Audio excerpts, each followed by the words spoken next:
Well, hello everyone. Welcome to my channel. So I'm back working on my Journal of Stitchery Volume 8 and the piece is called Gathered Things, and I have done lots of bits and pieces. I felt the need to tidy up my space around this project. I just felt like I was looking at the same elements. B, some of those elements have been waiting to find a spot and just holding off. And I just thought, you know what? I'm going to just flush it with all these bits and pieces, get them stitched down so that as the next few prompts, I think there's 5 left, roll along, potentially I go looking for something fresh and new for the piece. Otherwise, it was sort of like repeat. So I've pretty much packed everything away, connected to the project. And when the prompts come along, I'll go get new bits or just embellish what I've got. So thread painting, gosh, when you look at this, I could do hours and hours of thread painting. There's opportunities on the bunnies to do some stitching, the roses, the edges of lace embellishing, there's ducks. But anyway, before we get into that, I'll just go through the piece and show you what I've added. Now, I did this last week, so I hope I remember. That there is a new scene. I decided I had one duck in memory of my dad's mum, who loved her ducks on the farm and her chickens. And when I had this piece in my hand, there was birds, bunnies and ducks, and I thought, you know what, I'm going to add more ducks. Otherwise, it's just this one random little guy. It also then allowed me to make some more hexagons, and that was technically the prompt again, of which I did something quite random, this piece here. But because of the building of little vignettes again, hexagons reappeared. Now, I also had cut out more mushrooms that were floating around with a pin in them ready to find a spot. So bunny mushrooms, duck mushrooms. See if I can remember. Trim. I went through the trims and I was sick of them falling all over the place. So I went through, picked off trims I liked, and they got stitched on. Some of these things I may be pointing to happened previous week, so I do apologise. But yeah, let's go from memory. That's new. There's a tiny little mushroom here. That little lace was lying on my table. I cut it out for some reason, didn't use it, so it's now stitched there. I thought it looked like a little flower coming out. That was an extra one. That was an extra one. This was extra, I think, but don't quote me on that. Over to here, none of that changed up there. Oh, that little duck and this script sort of all happened. That happened, I think. Piece of that, I don't know. That might have, I don't know. I can't remember. But anyway, you get the general gist that I just went through my bits and pieces and said, you're still here, you need a home, and boom, it was on. So I don't have any more cut out elements. They're all accounted for. And of course, the next prompt is thread painting. And I think that's sort of where I'm at. Like, I do have some blank spots, which may eventuate into something in the coming weeks. But got plenty of spots where I can sort of muck around a little bit. Now, this fabric, this rose, if you remember when I was getting ready for my Japan trip, I made this bag out of a skirt of my mum's.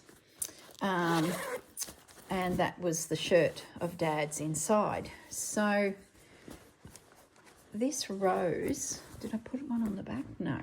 This rose, I did some thread painting in, and I was really happy with the way that came up. So I'm going to follow that lead. I'm not going to reinvent the wheel, and I'm going to do a similar style of stitching on all of the roses. Oh my goodness, there's heaps of them. But, you know, let's see how we go. Oh, my goodness, they're everywhere. I was lying in bed thinking about it this morning going, oh, do you really want to do that, girl? I think I do. I got one of my buddies calling me today for a sit and stitch. And I thought, what can I do that will be hours of work and potentially, you know, good if I put in, say, 4 hours of stitching, like 3 hours, 4 hours of stitching. So don't mind that one as well. I'm thinking of going quite a dark colour, and I would like a luster on the thread so that I see it. Look at that one, I can actually replace. If I run out, I can replace it. That one there, I don't know what it is. Maybe I just use it, gets rid of it. They're very similar. But I think I'm going to go this guy. It's a little bit thicker. It's got a shine, and I know I can get more DMC. I just don't know what that is. So let's just save that for a smaller project. So that's the plan for the thread painting, is to do some gentle stitching into the throat of all of those roses. Big stitches, big needle, and go for it. Now the bunnies. Am I going to do something on the bunnies? They're so pretty the way they are.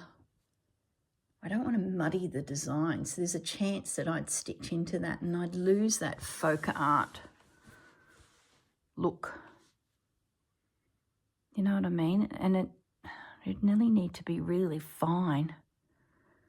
And then I'd run the risk of making it look chunky.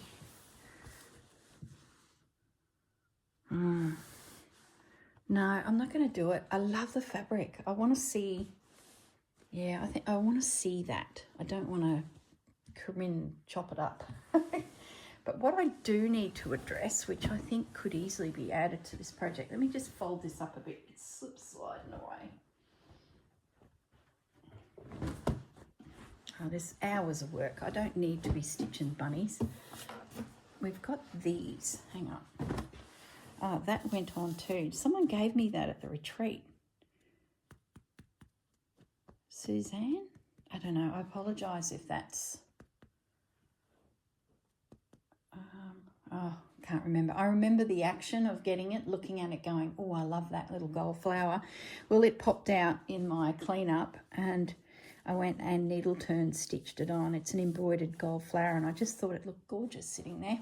So these, they need to be stitched. But the big question is, what colours? Oh. Do we do like a... So it can be tricky with this colour background. So that blue, like to there, it looks fantastic. But the moment you pull the thread out, you sort of lose it a little bit. It's probably a very similar tone. Do we use some wool? Make it blue. I have been looking at those for weeks thinking, what am I going to do with those? How do we...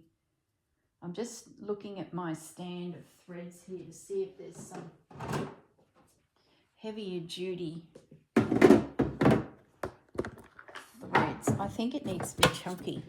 I might be wrong. So I'm now looking at Appletons. Oh, do I do beige? Do I do white? I just don't think blue's right. I think if I did blue, it would just blend.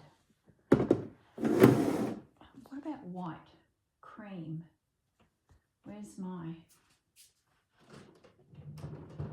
grabbing my standard threads. Seeing what... Just bear with me, guys.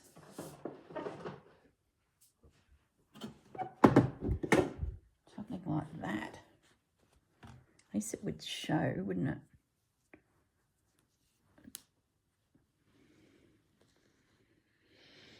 I don't think that's yellow enough. What else do we have in here? You're a chunky yellow. That's better. Maybe I'll stitch it in this. Got plenty of it. It's like a wool. No, it's not. It's a cotton, goodness knows what. Maybe I then use that to add a bit of tone. I'm just looking in the side of this one, like that. Leaves, what do we do the leaves then? See, I don't really have green in this piece. Well, I guess there's a little bit on that frame I just spotted, that turquoisey colour. No. Do I? No.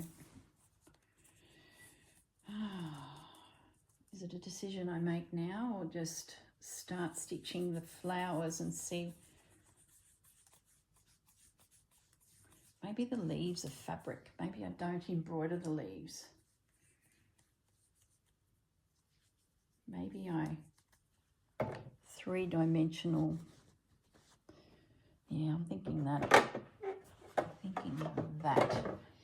Like, to me, this whole space is getting very chunky. Like, all these fabrics are coming in on it. And I'm wondering if I use wool to stitch that and try and really build it up, make it quite textured, and then the leaves become fabric laid in there. Hang on, let's just put some things away.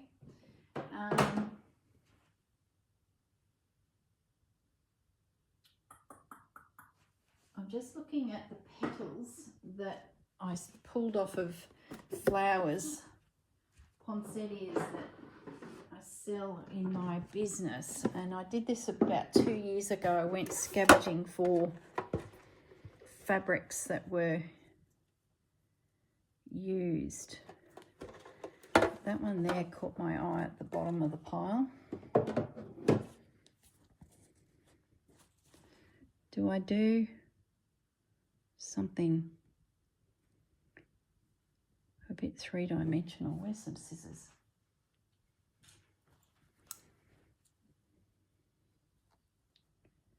It's got like there's a coating being put on it, so I do not know how this would go being laundered.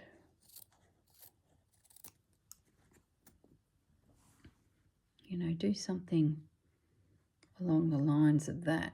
It's not the right size, it needs to be bigger. And then it will fit.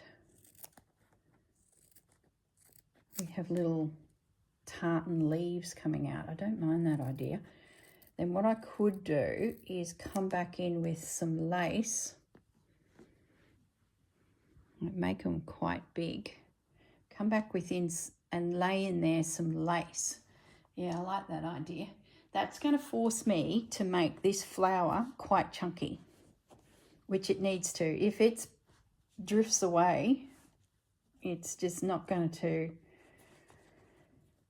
hold its own. Like, I'm flat out finishing my sentences at the moment, guys, so just bear with me. I feel a little bit lightheaded's not the word. It's foggy in the brain. Yesterday was a shocker. I could not get motivated. I procrastinated all day. I did make a video, but it wasn't the video that I had planned because I was procrastinating, and ended up just doing something completely different. That one's pretty good, but it's not wide enough at the base. What a shame. That's all right. That's what happens when you just chop into things and not have an actual template. You just have to go with the roll. Yeah, so I'm having a brain fog morning. I'm hoping it goes away. I need to hyper focus on something and that'll get me. All right, so there's 3 petals. I like that. So we can do that too. Where's my needle and thread? My little thingy-me-jiggy. We can cut another 3 out of there just. So I'll stitch those on and then maybe go back through my lace and see if there's something I can lay in there just to push them back a little bit. But nothing's jumping out yet. See, I could do something like that. That's an unusual piece. It feels very synthetic. No. See that one there too. All right, put them away. You've got enough, I think. So, I won't worry about the lace just yet. Okay, I think I have a plan. I might, while we're here, let's just cut those out, then I can pack it away. I just looked at the time and I'm thinking 15 minutes and we're already off and stitching. So we might as well finish this and then they can be stitched down.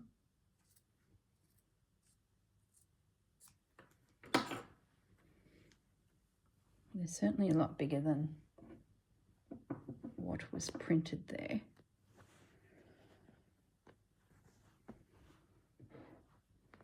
The other thing I'm thinking about with this piece is extending it. I just feel like it needs a little bit more length.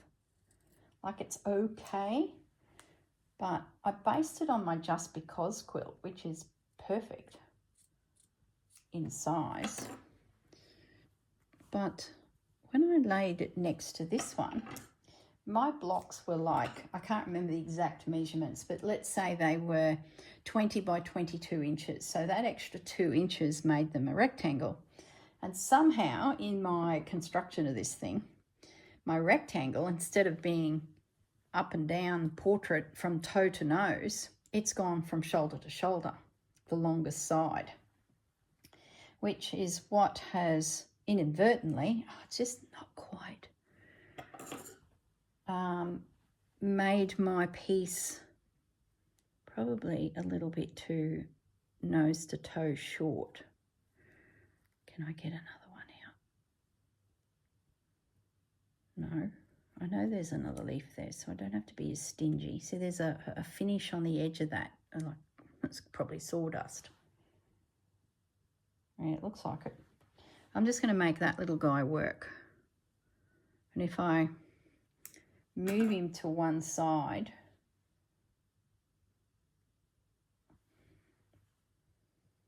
I can use lace to disguise the fact that he's not quite down on that side. So that's okay. We can use him. So what was I saying? I don't know. I've forgotten. Yeah, so I just feel like this piece is too wide, not long enough. Does that make sense? So another thing I'd like to do is put an extension on the top and the bottom, or at least the bottom. So I have cut out 2 pieces of wadding, an extra, it's quite a bit. Let me grab a ruler. It's quite a bit. So another 8 inches. So that's 16 inches in total to potentially stitch onto the piece. Let me just put things to one side. I need a container for my threads. Hang on, guys. Hang on. Hold the horses.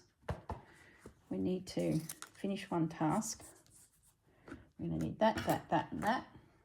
We're going to need that. Okay, so yeah, on the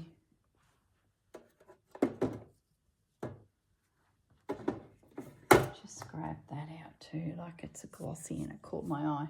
So that's a pearl cotton. Just putting a few things away before I knock them off the shelf. Yeah, so what I was going to say is I need to make a decision about stitching on an extra band. Ow! And I've got a bit of an idea of what I will do there, but it's still percolating. So I'm not gonna open my big mouth at the moment because it's a lot of work. And maybe I'm just mentally enthusiastic, but not physically enthusiastic, if that makes sense. So I think by having this prompt of thread painting, I'm going to just sit and stitch this piece for this week, think about the extension, and make a decision next week. And that gives me then another prompt, because maybe that prompt will give me an idea for this. I don't know, but I've cut them. Mary Ann was over for the day and we were watching Homeworthy, which is, you know, going through people's homes and having a look at how they decorate and, you know, all that thing. And this piece was lying on the floor because I had finished doing all of these little extra bits. And I said to her, it's too rectangular from shoulder to shoulder and not from knee to nose. And she looked at it and she said, yeah, you're right. She said, it's landscape. And I said, yeah, so it makes it hard to put it on a bed or, you know, cover you when it's cold. So I jumped up and grabbed the wadding and cut 2 pieces that would go top and bottom. And then I started throwing additional fabrics at it, just sort of mucking around. And I was like, oh, I don't know. And that's sort of where it stopped. So, yeah, let me percolate on it some more. The fun part's the percolating. All right, guys, I might pause the video at this point. I'm going to toddle off and do some stitching. We're getting storms nearly every night. So today, finally, it seems to have settled a little. We've got a wet, drizzly day. So what a beautiful day to stitch. Oh, I know what I've got to add. I'm going to insert now some video footage I took this morning of 2 young kangaroos having a bit of a boxing match. I don't know if it was an organised tournament or it was someone's upset with someone or there was a lady involved. I don't know. But you'll see the first video is just me racing to the door, standing for a moment. They looked at me and then it was on. And then the second little video, and it's not very long, is the big guy come over. This is the dude that runs the mob. He come over with one of the girls and sort of was snorting. I could hear this grunting sound in the distance, and I think it was him saying, settle down, lads. I don't know. I don't speak kangaroo. But anyway, I'm going to put the video footage in next because it's rather interesting. And it was literally across the water at the shore just across from me. So within probably 50 metres of me, and I was able to lean against the house and just catch it on my phone. So I'm going to put it in next to just something random. Just a little bit of our Aussie characters. All right, guys, I'll catch you at the end of the kangaroo video with a little bit of stitching that I've done and maybe more decisions. All right, see you guys. Okay, what we have here are 2 male roos having a bit of a stoush. They spotted me coming out of the house, so I've just sort of had to stand here quietly, and they've looked at me and then looked at each other and gone, it's on again. So it must be a bit of a territory, or, you know, some ladies they're having a blue over. In this little pod, or mob, I think is the correct word, is a huge male. And I thought at first it might have been these pair, but no, this is 2 of the younger ones. Hey Bandit, he's just had a drink of water beside me. So sorry about the dodgy work, but I thought you might be interested. Come out from behind the tree, lads. I might pause the video and try and reposition. Okay, there's the big boy in the background. So he must have come over to check it out because he had moved across in the opposite direction. Here's some girls coming. Oh, it's all happening this morning.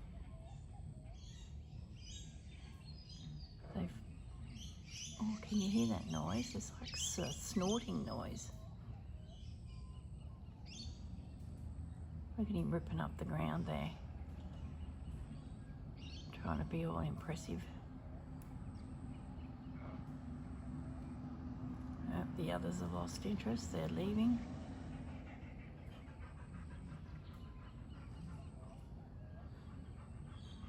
I didn't get to move.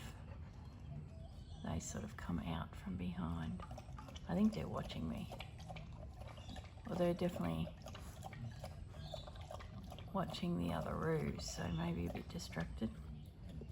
All right, we'll pause the video and see what else comes of all this. Well, hello, I'm back. I have been sitting and stitching, sitting and chatting all day. And I've got to the point where my flowers are nearly done, and I've made a major decision about the other roses. Having chatted to Dawn for a chunk of my day, I said to her, I've had the crazy idea of stitching all through these flowers. And I was thinking, I did a bit of a head count, and there's a lot. And I was like, oh, I don't think I can. So I'm not. I'm going to leave them as they are, but I must show you what I'm doing with these guys and how well they've worked out. I'm really, really happy with them. So I'm just going to thread up a needle and thread and do a little bit of stitching because I've nearly finished this guy, and it makes me want to get all my unstitched doilies out and do some stitching on them and use thicker thread and make them feel chunkier than what they would normally if they were on a doily done with DMC standard cottons. So finished, and I then did some stem stitch over the remaining little pieces that hold the rosebud up and the leaves. So there was just some unstitched work in there, and it's slightly darker than the decorative stitch around the perimeter of the piece. I do need to put a little bit more blue up here, but it depends on where the binding comes in, but I'd say I need to do something there because it's sort of coming in at the same height as this flower. So a bit of that stitching. So that one is finished, and I said to Dawn, I'm going to stop and go and turn the camera on and finish this with you guys, so that if by any chance you have a unstitched doily in your stash, get it out and stitch. And I'll show you what I've done with this guy. Let me just zoom in a little so you can really see.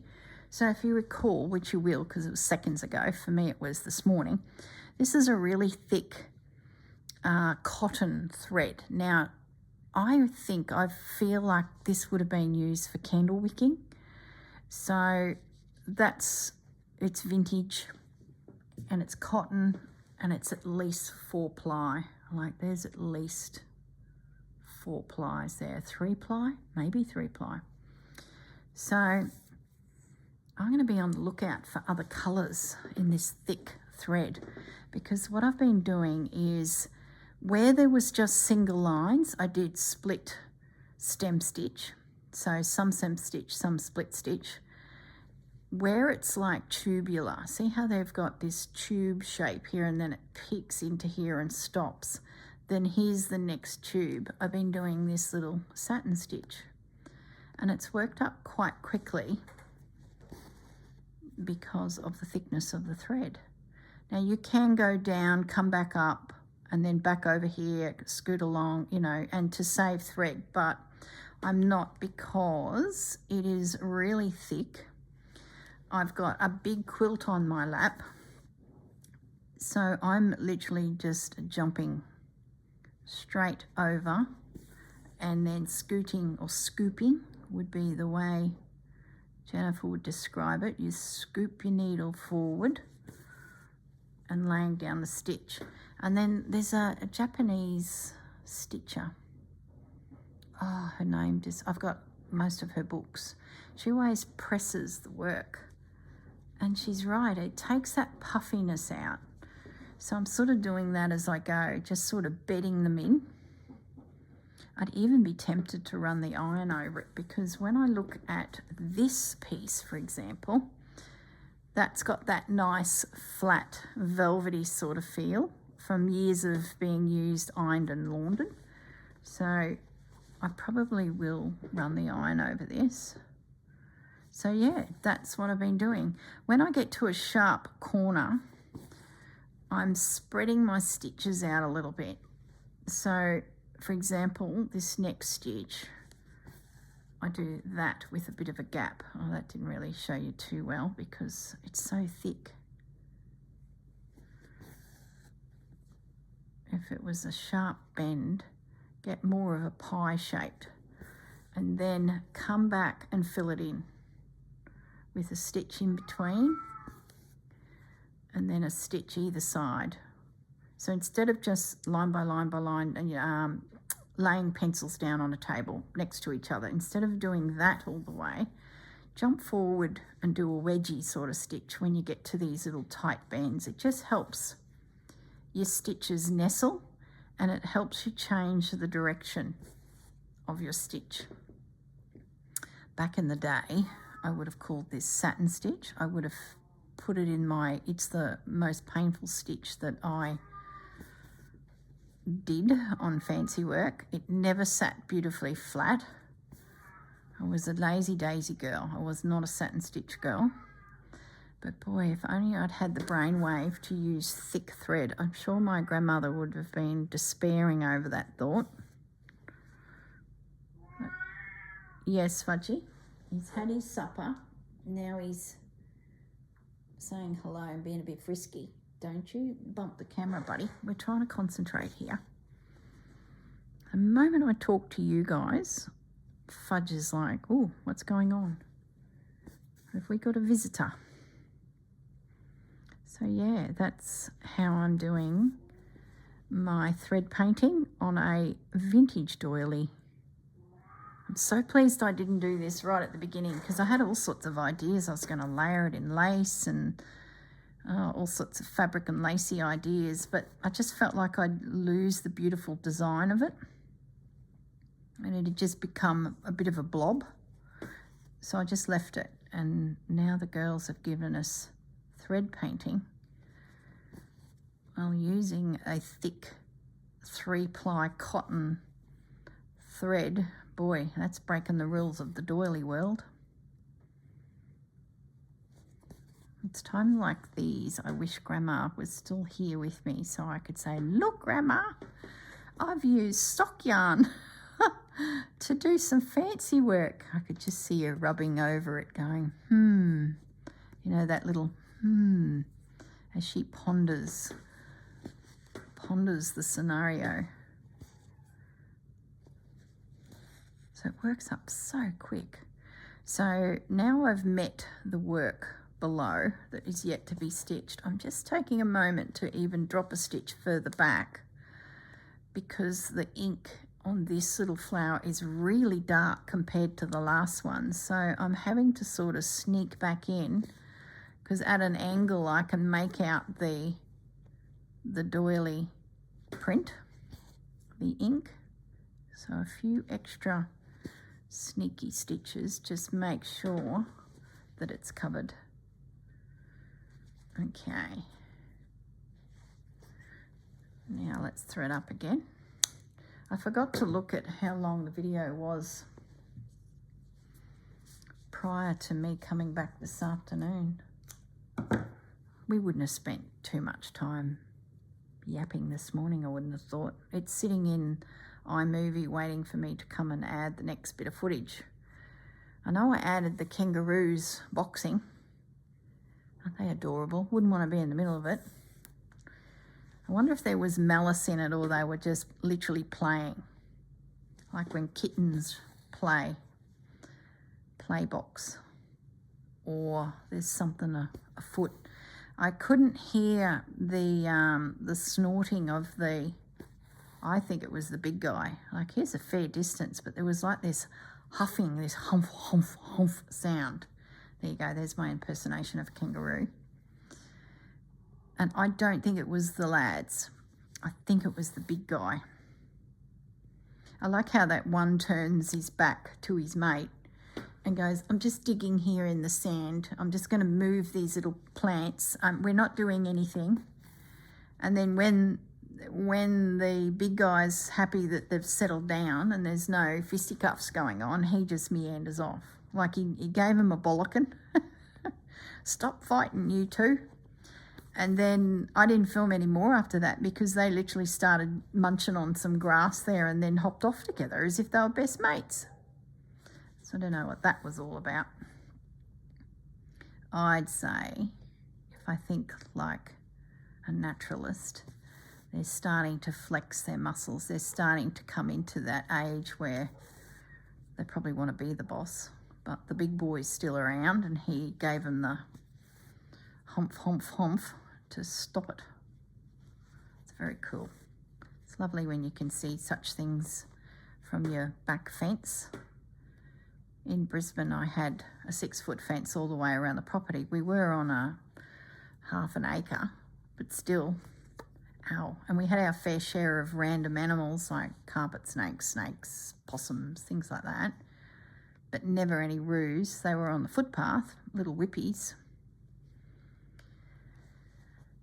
But out here, oh my goodness, my whole side boundary to the lake, the saltwater lake, I can see. And I can even see it in Pepper and Bandit. They just seem to be more amused here, even though they're not out there running amok and they can't go out there. It's, you know, wild animal country. You just see them lying on the grass, sniffing the air, watching.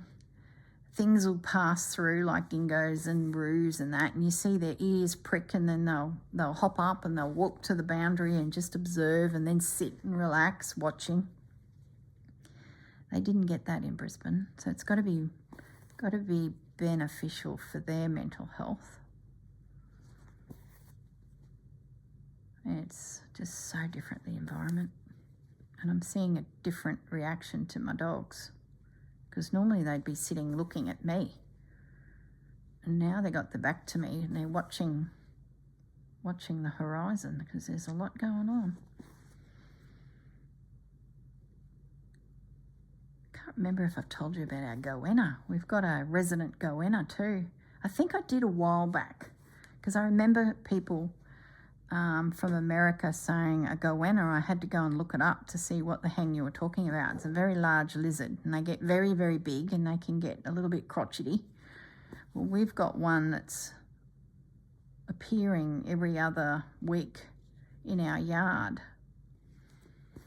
So the dogs sort of are wary of him, but they do, you know, go up and sniff him, and he just runs off back through the fence and down the embankment. And the embankment is very grassy and perfect goanna country. And if he goes to the right, he's crossed the road into a freshwater lake. If he goes to the left, he's going to the rear of our property, and he's into eucalyptus, melaleuca forest. We don't have eucalyptus near us because of the high water levels. We've got melaleucas. So plenty of bits and bobs for a goanna to eat, because they're carnivores. So, and he seems to sort of appear here every so often, as if he gets a bit lost, or maybe he smells dog food. Not that there's dog food out, but he seems to come in, and he'll either be sitting on the concrete to the side of the house and we come walking around and there he is looking at us, or he just walks through the patio area. The other day, Gaz was in the man cave, and he's got a glass door that he too can look at the side boundary from his shed. And the goanna walked past the glass, looked at him, and carried on his merry way. Dogs were napping, so they were oblivious. And I did manage to get some photos of him. One morning I apologise if I've already told you this. I don't think I have. I was making my coffee, and out of the corner of my eye, I thought I saw movement, which could be anything from a hare to a dog to a human to a bunny to no bunnies, hares. What did I miss there? Yeah, and I looked, and here was the goanna. He was over the embankment, so I could only see his head, and it was about that much of him, you know. I'm not even showing you in the camera, about that much to him, which is irrelevant. 30 centimetres, 6 inches sticking up above the embankment, and I could see him through the fence line. So I took a couple of photos, and then he's looking at me. I'm 10 metres away in the house with a glass window, and he's pegged me. Then he's moved along that ridge of that embankment, and I've gone, oh, I'll see if I can get another photo. So I'm scooting through the house following him.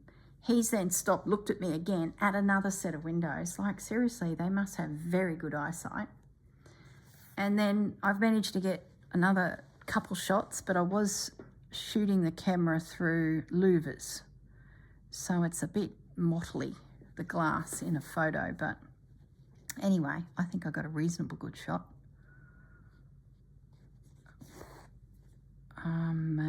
Yeah, he then carried on his merry way.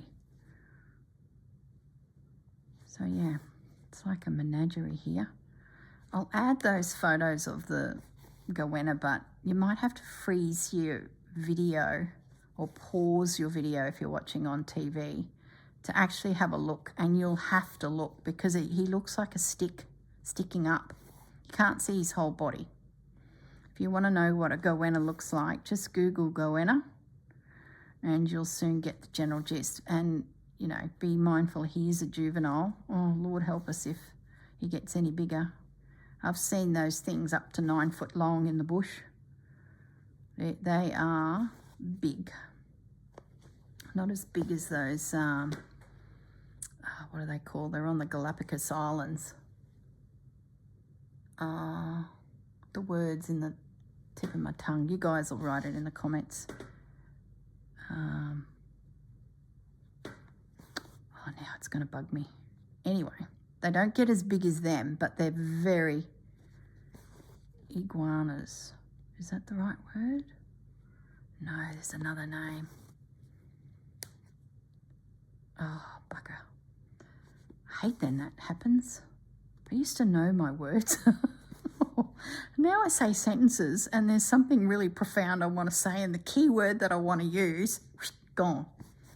Is that normal? I don't think it's normal. I must ask a professional about that. Oh my goodness. I keep thinking it's iguano. No, I don't know. Just stop. Let it go. You guys can tell me. I'm sure you guys are a lot more switched on when it comes to reptiles of the Galapagos Islands. I can't believe I remembered the Galapagos Islands. That's astounding. So in that yibba yabba of reptiles and fighting kangaroos, I've managed to finish. That's why I kept saying to Dawn, I must stop and go and film, because every time I'd run out of thread, I'd rethread and go, oh, well, I'll just do a bit more, because we kept yapping. And then I was like, oh, I've run out of thread again. I have to rethread. I must go, Dawn. I'm going to go and film. Otherwise, there'll be nothing to show you guys. And then we chat again. And I used the thread needle 3 times. All right. I've got a little bit left.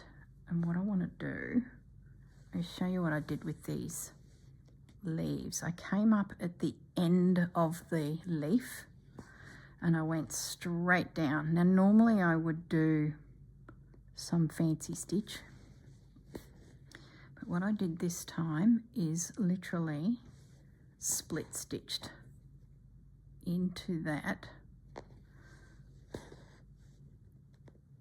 with just a sideways stitch like so.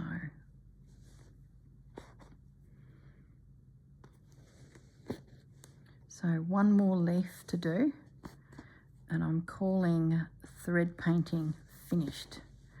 And I am not going to thread paint all of those roses. I'm going to leave them as just a subtle, beautiful piece of fabric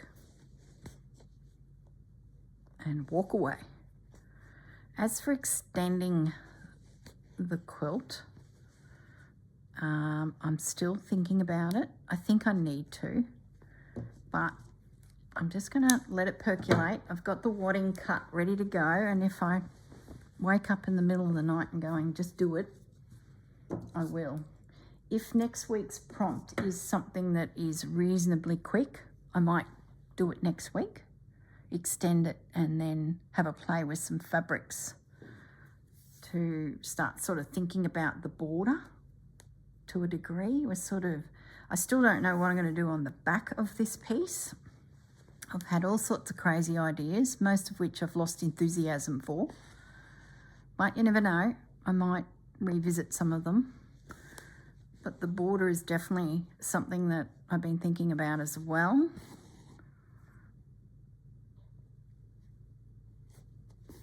So we'll see. No need to make decisions yet. We've still got, you know, a good 4 weeks of prompts left.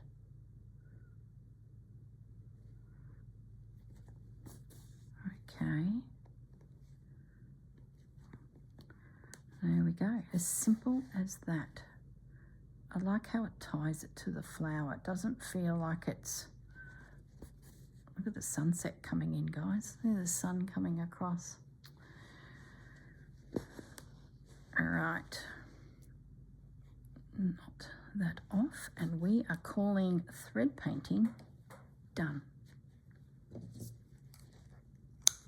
There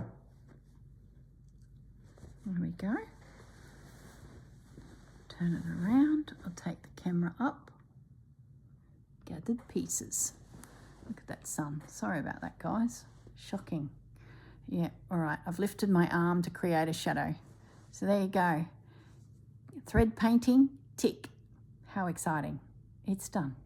All right, guys, look after yourselves. Have a great week. Enjoy your projects you're working on, and see you in the next video. Bye.